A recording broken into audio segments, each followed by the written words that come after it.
Hi everyone. How you doing? Welcome to this lovely Friday morning. It's 9:41 a.m. Mountain Time, July 1st. We're coming up on American Independence Day very soon. I know in the town where I live, we're going to be celebrating this weekend a little bit early. People like to celebrate when they are, not in the middle of a work week.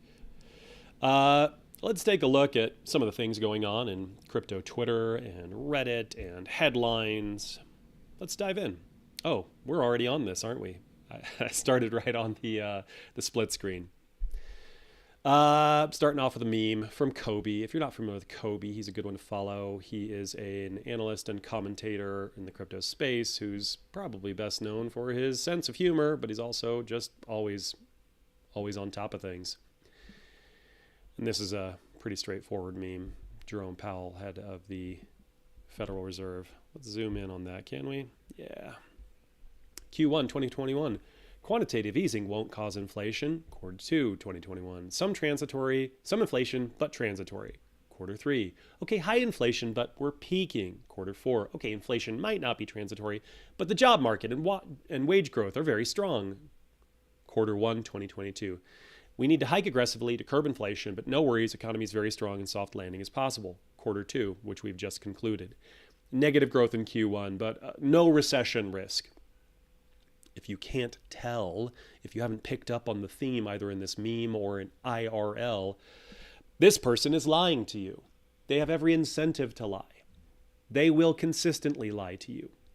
And I know the Fed is supposed to be an apolitical organization, but if this is not political doublespeak, then I don't know what is. You have to ignore these people. They're wrong. They're necessarily behind the game. They're not going to give you any kind of warning. They just confirm what people already know. And what people know right now is that things are looking real bad, real ugly. Trust your gut on that one. Things are not great right now, macroeconomically or in the crypto world. However, a bit of hope in the midst of the darkness. This is from CZ Binance, the founder and CEO of Binance, which is the largest crypto exchange out there. He is retweeting Bitcoin Archive, one of my favorites. He says, in crypto, most OGs had to go through one bear cycle where people laughed at them. Those who bought and held in the bear market in 2018 and 2019 at $3,000, 2014, 2015 at $200 are fine today. And Nayib Bukele and Michael Saylor will be fine. Not financial advice, obviously. He's not legally allowed to give financial advice.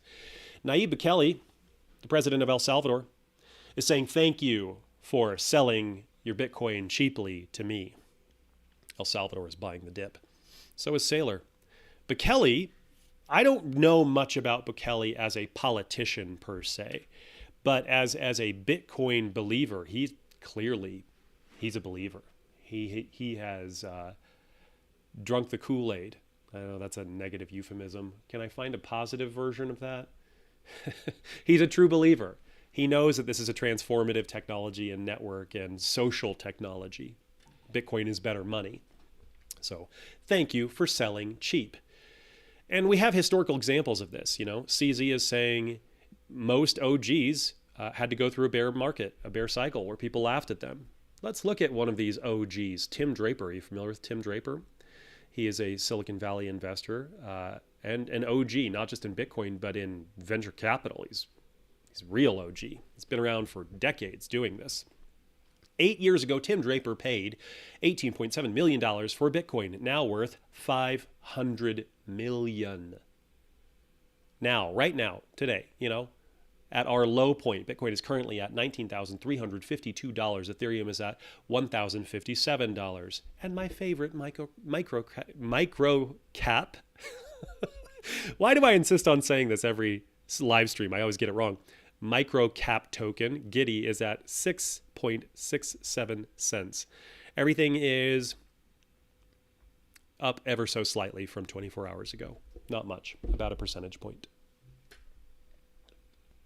Do you think Tim Draper's doing okay? Do you think he's going to be fine this bear market?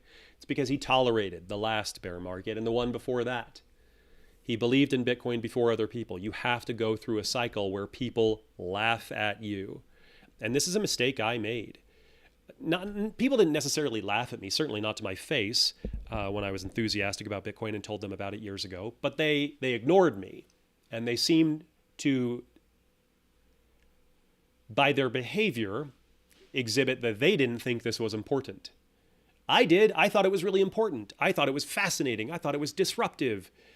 But I have way too often in my life, way too often, given credence to what the average opinion around me is. Almost always. And guys, I just turned 39 years old. I'm not a young spring chicken anymore. I'm an old guy.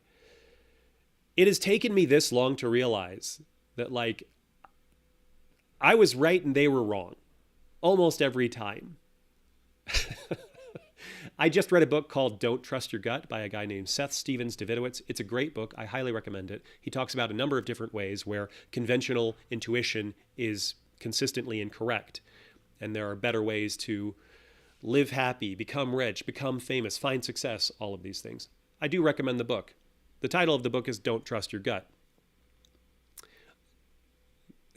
In this instance, almost 4 decades of life have taught me that I'm a lot better at seeing the trends coming down the pipeline than most people. I'm not better than everybody. Balaji Srinivasan, as I will mention in virtually every live stream, is better than almost anybody alive. Dylan LeClaire had a fascinating tweet thread. In fact, let me pull that up. Dylan LeClaire. Dylan LeClaire is a writer for Bitcoin Magazine. He's also an analyst. Dylan LeClaire. There he is. And man, he had a Twitter thread that was unreal.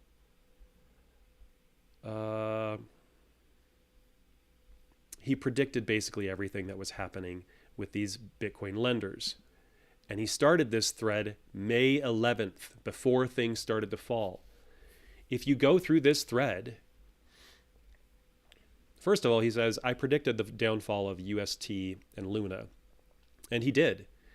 But on May 11th, he says, get your coins away from counterparties, especially if you're lending it out for yield. Not a drill. Do it now. This was over a month before Celsius shut their doors. And then he very specifically calls out Celsius. And then he very specifically calls out Voyager and BlockFi. And he's doing this by doing on-chain analysis. If you're not paying attention to Dylan LeClaire, maybe now's the time to start doing that. There are people who are better than others at looking at the natural consequences of the present state of affairs. I'm better than most. Dylan LeClaire is better than I am. He's more technically capable. He can look at the chain and tell you what's going on. Would that I had become an engineer of any kind. Balaji Srinivasan, similar. Incredibly gifted at telling what is coming down the pipeline that other people don't see. You need to pay attention to these people. I always try to. And if these people are smart and they act on their own intuition and they don't pay attention to the average opinion around them, then they don't get average results, they get outsized results like Tim Draper. So where are we right now? Everybody wants to know, are we at the bottom? Are we at the bottom? We might not be at the absolute bottom. It goes up and down on a daily basis. We are at a bottom range, I will say. Because look at this. Bitcoin Rainbow Price Chart Indicator. All right? This is color-coded about the range that Bitcoin varies within. And if you zoom in and you come over here, what do we have? We're not at the absolute bottom of that channel, but darn are we close. Historically, this blue and light blue range is a very, very good buying opportunity and indicates that over the next couple years, you should expect to see a rise to the top. Happened here. It happened here. It happened here. It's no guarantee. There are no guarantees. Maybe a meteor hits the planet, wipes out humanity, and in a couple million years, sentient raccoons take over. Maybe we're the dinosaurs. I don't know. The future is unknown. But what I can tell you is that there is a historical trend, and it's worth paying attention to. And if you're the kind to place bets, if you're the kind to try to arrange your affairs to take advantage of what you think is coming next, this is worth paying attention to. Another reason to be bullish in the long term is that builders keep building. Bitcoin is helping develop the most energy efficient technology possible, like this immersion cooled hardware. This is cool. This is really cool. Oh, what does that look like when I go full screen? Apologies, I didn't mean to do that. At the Bitcoin 2022 conference, these immersion miners were everywhere, all over the place. There were a ton of booths selling support for this kind of thing. So this is clearly where the industry is headed. It's basically already here for people who are eyeballs deep into mining. Oh no. Is the stream lagging? Okay, let's kill that tab. Too energy intensive. Okay. And I do talk about Bitcoin almost exclusively.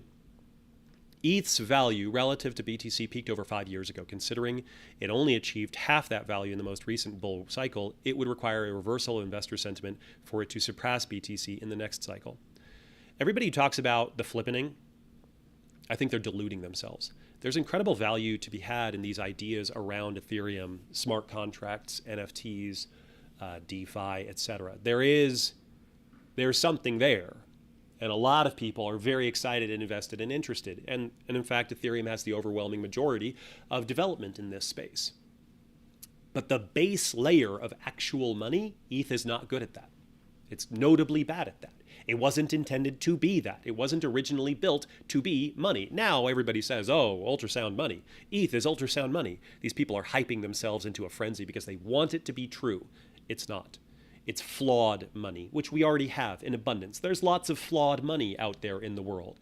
Bitcoin has the innovation of being the best money ever invented. We should stick with that. There are L2s, layer 2s. Cheers, morning Red Bull. There are layer 2s being built on top of Bitcoin that are going to make these things like NFTs, DeFi, smart contracts possible, built on top of the Bitcoin chain, maybe a layer or two up. That's fine. A lot of people get really excited about the Ethereum merge. Guys, the merge is introducing uncertainty. That's what it's doing, right? A lot of people are like, oh, it's going to fix all of Ethereum's problems. It won't. It will not fix all of Ethereum's problems. It will change it from proof of work to proof of stake, which is going to introduce a whole new slew of other problems, one of which is centralizing how the network works.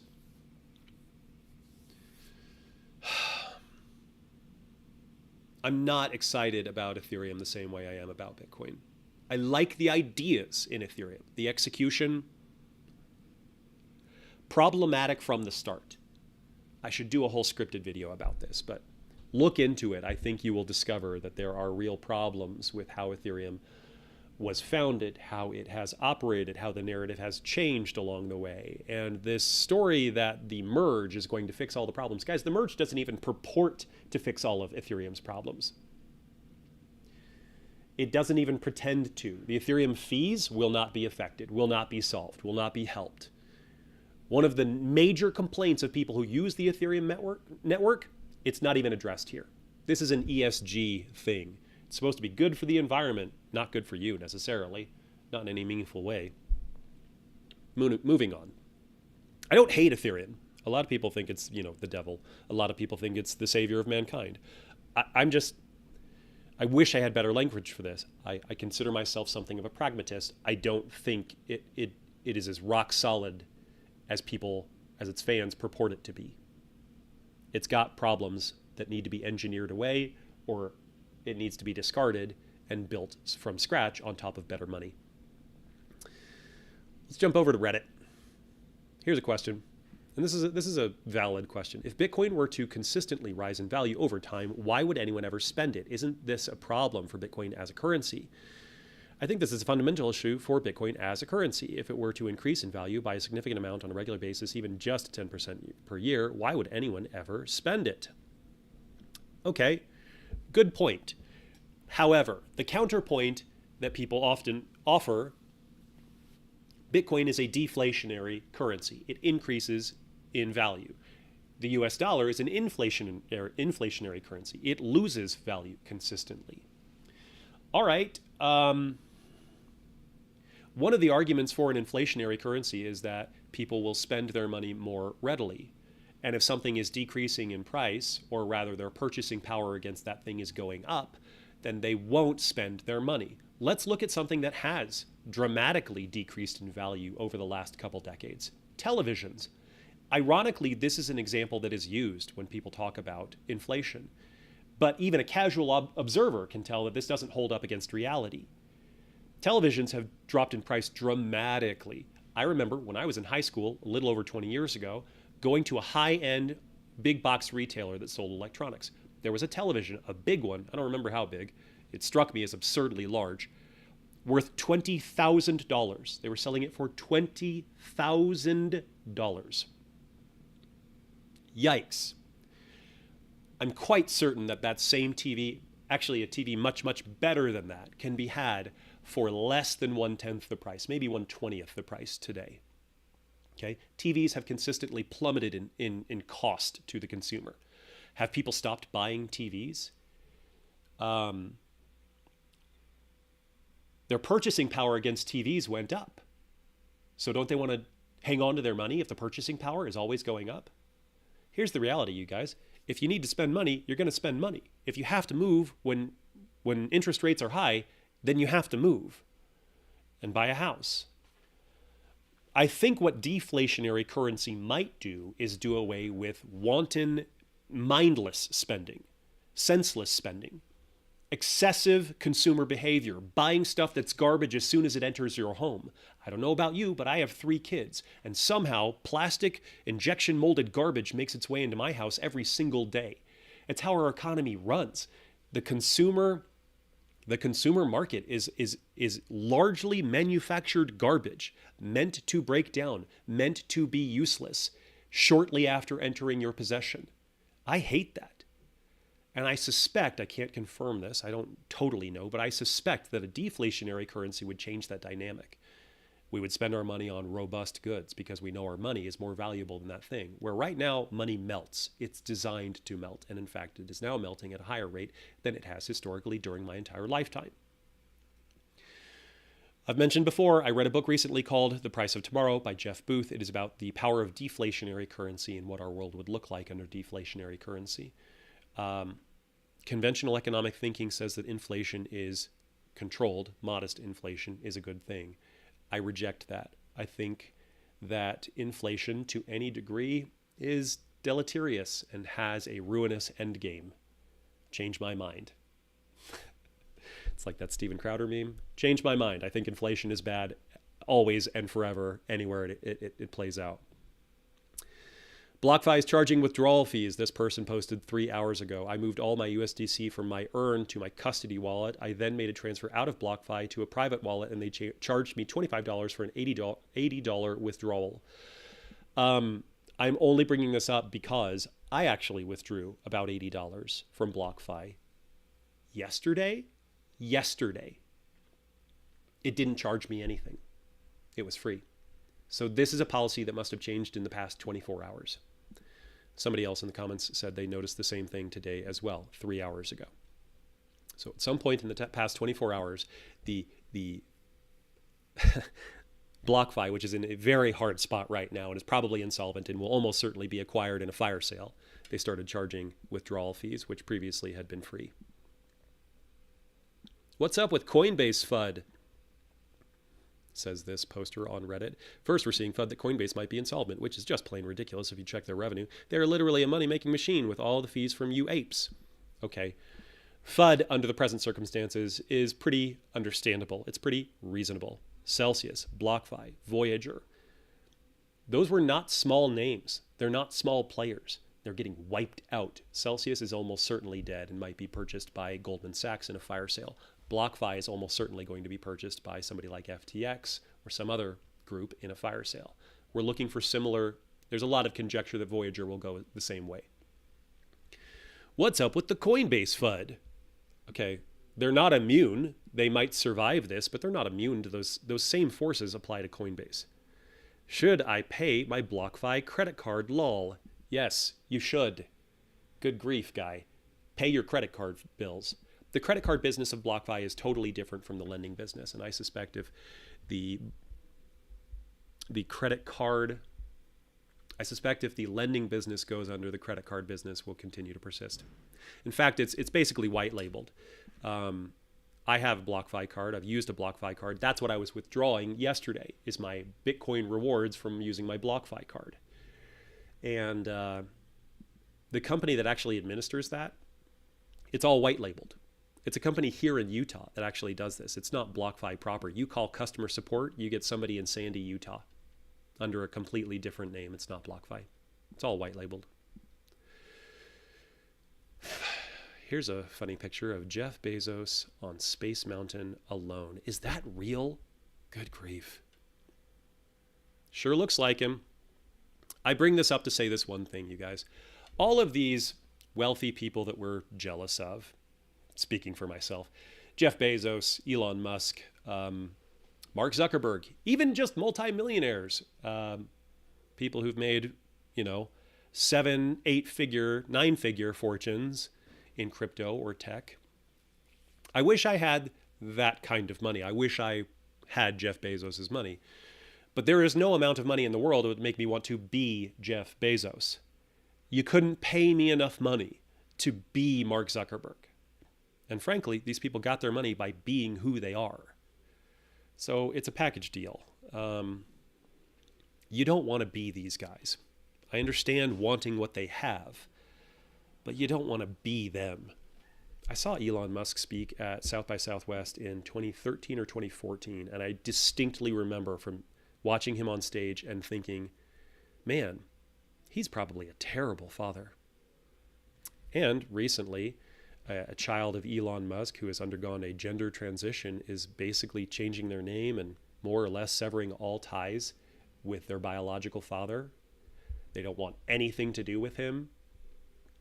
Seems to confirm my suspicion that he's actually not a great father. He's an incredible titan of industry, and in that regard, I have near endless respect for the man.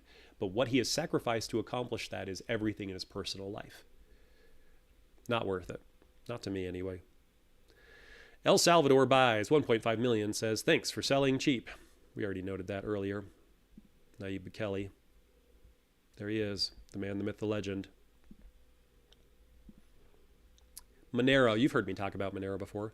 Monero keeps me safe from prying eyes. Hey, you going to sleep? Yes. Now shut up. The government is tracking all your Bitcoin transactions. Wide awake. This is a simplistic meme, a simplistic narrative. I don't know how entirely accurate it is. The vast surveillance apparatus of the United States has absolutely been turned against its own citizens. We have known that at least since Edward Snowden's revelations of 2013. But if you go back further, there was a man named Bill Binney, who was a whistleblower before Edward Snowden. And he said that the United States NSA was spying on its own citizens. And the reason he knew this is because he was the architect that built the system. And you can't question the credentials of somebody like Bill Binney. He clearly worked at the NSA. He clearly was one of the senior engineers. And if he comes out and said, I built this system and it's being used against the American people, you can take it pretty much at the man's word that he's telling the truth. He, in fact, thereafter had his home raided by the FBI and a lot of his personal life thrown into turmoil. But I bring this up to say that the NSA surveillance apparatus that is recording everything that we do, that doesn't necessarily mean that it, somebody's looking for your ill behavior. It means they're collecting that data, and if they need to go back and find it, they have a means of doing that if the motivation is sufficiently large. This sounds like an apologetic for the U.S. government surveillance apparatus. Believe me, it's really not. What I am saying here is that this is a simplistic characterization that is effectively untrue. That said, you should take privacy seriously. I'm not trying to dismiss that. Here's another Monero tweet. As a believer in anything, you should be its biggest critic. I totally agree. If you're not ready to be critical of the things that you believe in, the institutions that you ally with, then you don't really love that thing, because self-criticism is how you improve, right? In Monero, we welcome those who find flaws. In Bitcoin, people are attacked for pointing out flaws. That's not true. He's incorrect about that. Key difference in motive. Yeah, that's a mischaracterization. People in Bitcoin are constantly discussing its flaws and constantly trying to ask, how can we make it better? It's an ongoing project that's being built with layer 2s and layer 3s and new additions that make it more capable. All the while trying to maintain the strength of the base layer, the L1, making that part more or less unchangeable.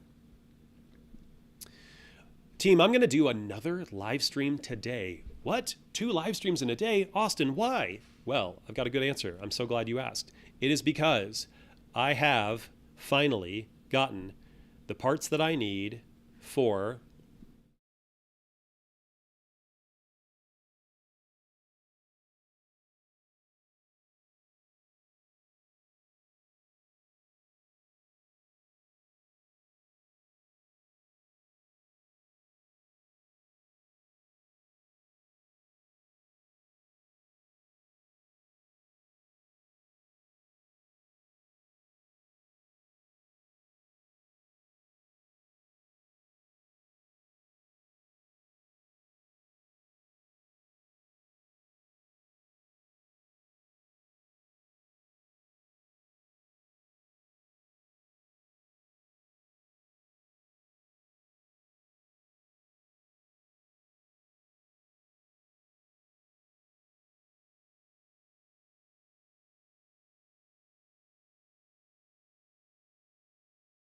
back.